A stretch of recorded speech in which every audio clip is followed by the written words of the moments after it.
Here is Chapter 8 of Someone Was Watching. The bus made one quick stop at the Greenwater drugstore before proceeding through the little town. Chris and Pat were left standing on the sunny sidewalk in a swirl of dust and exhaust fumes.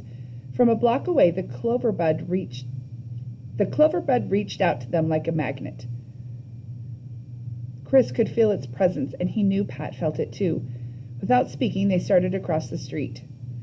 Chris felt conspicuous, even though he'd walked this same street dozens of times before. This time, it was different. This time, he wasn't supposed to be here, and he had a feeling that it showed on his face. Pat grabbed Chris's arm and pointed in the direction of the clover bud. "The van's not there, Chris," he said. "Isn't that kind of weird?" "Why?" Chris said. "It's a little early in the day for ice cream, isn't it?" "I guess you're right," Chris said, but he could think of some other places the van could be, the alley behind the shop, for instance. They approached Cow Butter Cookies, the smells of fresh baking drifted down the sidewalk and filled Chris's nose. He and Pat glanced quickly at each other, silently agreeing that the cookies smelled great. But they walked right past the open door and its tempting smells, right past the bookstore with its shiny book covers and posters displayed in the window, and stopped abruptly at the door to the clover bud. Chris's stomach tightened up. It was closed. The same closed sign that had been hanging in the window 2 days ago was still there, and it was hanging in the same odd angle. He looked at Pat, who was frowning and peering into the dark store. "Come here and look at this, Chris," Pat said. Chris walked up to the big window and stared through cupped hands into the shadowy interior. The knot in his stomach got tighter. Everything was gone. All the jars and boxes and equipment, all the tables and chairs and stuff on the walls. Gone. The only things left were the big freezer display case and counter where the ice cream was kept, and some built-in cabinets. "Have they left for the winter already?" Pat asked. "Not this early. Never this early. It's still August. They always stay past Labor Day usually till October." Chris turned and looked at Pat. What next, he thought. The sun was hot on the back of his neck, but he felt cold. "Why don't we try next door?" Pat said. "Maybe they can tell us something." The sales clerk in the bookstore was a high school girl who didn't know much about her neighbors. "I only saw them a few times after I started working here," she told Chris. Something about her words didn't sound right, didn't sound like what he'd expected to hear. "When did you start?" Chris asked. He felt weighted down suddenly, but he smiled, trying to keep the conversation light, trying to keep her talking. She thought for a moment. "I don't remember exactly," she said, "but it was a few weeks before school got out, around the middle of May, I guess." "So when was the last time you saw them?" Pat said. His question was offhand, casual sounding, but Chris could tell by the pitch of his voice that he was on edge, that he wanted an answer. The girl hesitated for a moment, looking half annoyed, but then she glanced at Pat's face and decided to continue. Her only real customers, a young couple going through a table of books in the far corner of the store, weren't ready to be waited on anyway. "A week?" she said finally. "About a week." "You saw them a week ago?" Pat said. "No, a week after I started," she said. "The last time I saw them, her at least, I can't talk, was maybe a week after I came to work. He, Bud, was around here a while after that, probably another couple of weeks or so." Chris felt suffocated now, as if somebody were sitting on his chest. He took a deep breath and let it out slowly. "And you haven't seen them since?" he said. "No," she said, shaking her head. "Are they friends of yours?" "They were," Chris said. "We were hoping to see them again." He was still hoping to see them again, now more than ever.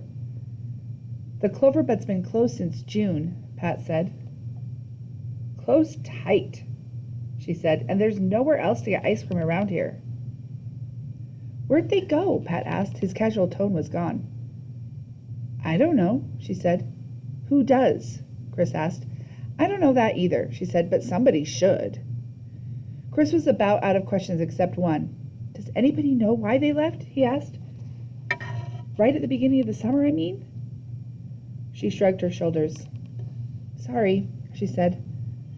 "That's okay," Chris said, starting from the door. "Thanks." Pat said. Sure, she said. Hope you find them. Chris and Pat drifted back outside. The smell of fresh cookies still hung in the air. They were gone by the middle of June, Pat said. That's what I figured too, Chris said. But why and where? Let's go into cow butter, he said. I'm not really hungry, Pat said, looking agitated. Chris knew the feeling. He was having a hard time keeping his own emotions under control.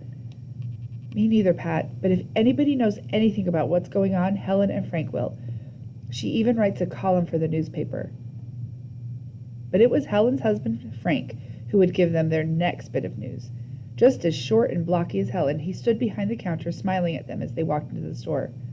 Chris, he bellowed, his voice filling the room. Helen told me you were in Saturday. Nice to see you. He looked at Pat. And I see you brought your bodyguard. When are you going to quit growing, Pat? Not for a while, I hope. There aren't many small guys playing college football. I wouldn't worry about it, Frank said. You're already out of the small category. He looked back at Chris. What can I do for you guys? He said. How about a half dozen assorted? Chris said, laying a $5 bill on the counter. Maybe they'd be hungry later. Can you tell me something? I'll try, Chris, as long as it's not a weather forecast or a prediction on how the Packers are going to do this year. Nothing that tough. At least, I don't think so. I'm just wondering if you know when Bud and Clover are getting back. Frank looked at Chris curiously. I borrowed a fishing book from him a while back, and I just wanted to return it, Chris said quickly. He wondered how truthful that sounded. He didn't think he was a very good liar. They're not getting back, Frank said. Not this year, anyway. They had to leave early, real early, sometime in June, I think it was. Clover was gone even before that, before Memorial Day, I recall. Why? Pat asked. Clover's mom took sick, I think. Couldn't manage on her own anymore. They couldn't bring her up here? Pat said. Guess not. They didn't say much about it. Chris could feel sweat trickling down his back. What did all this mean? Should he be glad they'd left town? Did it mean they'd got nervous about something? Or was Clover's mom really sick? Just how far should he let his imagination prowl? Do you know where they went? Where Clover's mom lives? Chris asked. Frank thought while he put some cookies in a bag and placed Chris's change on the counter. Not really, Chris. Come to think of it, they never said exactly. Down south somewhere? Someplace warmer, I know. I got the feeling it was a small town like this. A resort area or a place with vacation homes. They run the same kind of business down there in the winter, you know, an ice cream store and the truck and everything. Chris ran his hand through his hair. This wasn't getting any easier. What to do next? There still wasn't anything to go on. So, how can I get their mailing address to send Bud the book? He asked. I don't know. The post office might have it, but I'm not sure they'd give it to you. Or Carol Sweeney over at the real estate office might help. She handles the leases for these buildings. Leases? Pat said. Yeah, Frank said. We, all the businesses here, lease our spaces. A lease is kind of like a rental agreement. When you fill one out, you have to give the realtor a lot of information about yourself. Chris thought for a moment. He wasn't sure if this was good news or bad, but it did explain how Bud and Clover got out of town so fast. They didn't own their store. The apartment in back, where they lived, it was leased too, he said. All of it, Frank said, a package deal. You think they'll be back in the spring? Pat asked. You boys have your curiosity up today, don't you? Frank said. He shook his head thoughtfully. But I really don't know. Neither of them talked much before they left. We thought maybe they were having family problems, but they didn't say anything to us about it. To tell you the truth, Helen made quite an effort to find out what was going on, and even she couldn't come up with anything. Other than Clover's mom wasn't feeling well, that is. Chris looked at Pat and saw something in his eyes that gave him some encouragement, that backed up the feeling he was having that something wasn't right. He picked up the bag of cookies and his change and started for the door. Thanks, he said. He stopped just inside the doorway and turned back. One other thing. Sure, I'm not exactly busy here this morning. Chris knew what he wanted to say, but couldn't get it out. The day Molly disappeared, he managed finally, and then stopped, searching for the right words. The day we lost Molly, thanks for helping look for her. He couldn't say the word drowned. Not now. He couldn't. It was nothing, Chris. Chris opened his mouth to say something, but was stopped by Frank's upraised hand. I mean it, Frank said. I felt completely worthless out there that day. I would have done anything to really help. Visibly upset, he slammed the cash register door closed. Did you see Bud or Clover there? Chris asked quickly. Now Frank looked confused. I mean, were they helping too? Frank thought for a long moment, staring at the floor, scratching the bald spot on the crown of his head. When he looked up, there was a question, not an answer in his eyes. Chris's counselor thinks it's a good idea to have all this stuff clear in his mind, Pat said quickly. Oh, I suppose it is, Frank said, distractedly rubbing his chin and staring off into space. Chris waited for him to go on.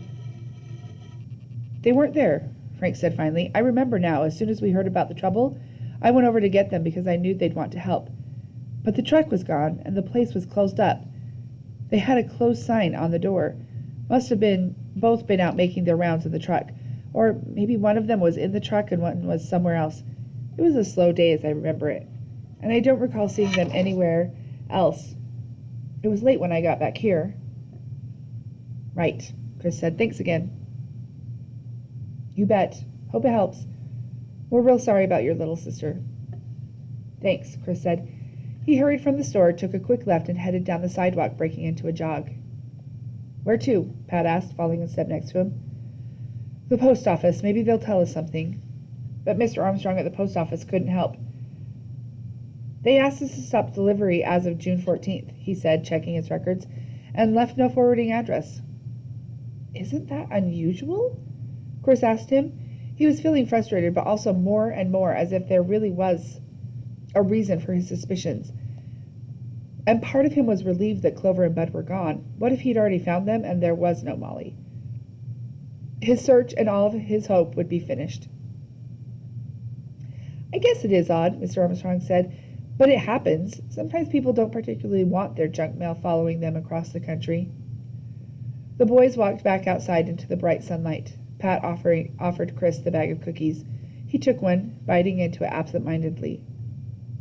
What do you think, Pat? Chris asked. I think we better go to the real estate office, Pat said.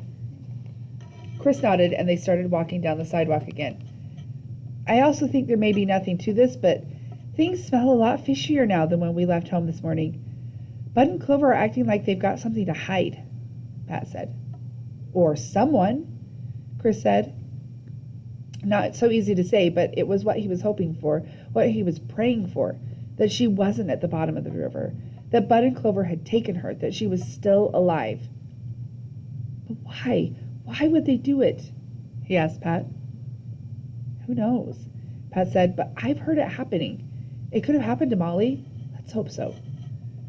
They came to the end of the block and crossed the street to the real estate office.